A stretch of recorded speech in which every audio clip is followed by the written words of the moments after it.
இன்னைக்கு திராவிட முன்னேற்ற கழகத்தினுடைய அமைச்சர்கள் என்ன பேசுறாங்க பாருங்க. திருப்பரங்குன்றத்தில் தீர்ப்பு கொடுக்கிறாங்க. அது நம்ம எல்லோருக்குமே தெரியும். 1920 இருந்து இருக்கக்கூடிய பிரச்சனை, 105 ஆண்டுகளாக இருக்கக்கூடிய பிரச்சனை. பூர்ணச்சந்திரன் பாருங்க, இதுக்காக உயிரை விட்டு இன்னைக்கு அவருக்கு நாம் மரியாதை செலுத்தி கொண்டிருக்கின்றோம். ஒரு நல்ல ஒரு மனிதர்.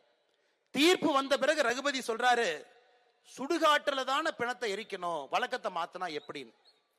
அண்ணன் ரகுபதி அவர்களே, கலைஞர் கருணாநிதி அவர்கள் இறந்த பிறகு சுடுகாட்டுக்கு தான் நீங்க போயிருக்கணும், மெரினாக்கு போனீங்க ஏங்கண்ணா? உங்களுக்கு ஒரு நியாயம், ஊருக்கு ஒரு நியாயமானே.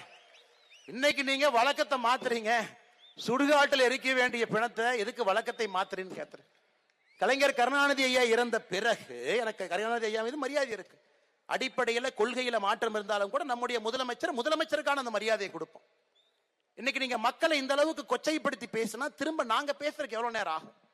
அதே கலைஞர் கருணாநிதி அவர்கள் இறந்த பிறகு சுடுகாட்டுக்கு தான் நீங்க போயிருக்கணும். எதற்கு மெரினா கடற்கரையில தான் அடக்கம் செய்யணும், எது கோர்ட்டுக்கு ஏறினீங்க? அதே மக்கள் கேட்பாங்கல்ல, இந்து மக்கள் கேட்பாங்க, தமிழகத்தினுடைய மக்கள் கேட்பாங்க. இன்னைக்கு ரகுபதி அவர்கள் ஒரு அமைச்சரா இருக்கிறார். அந்த அமைச்சராக இருப்பதற்கு தமிழகத்தில் ஒரு அமைச்சருக்கு தகுதியே இல்லைன்னா ரகுபதி தான்.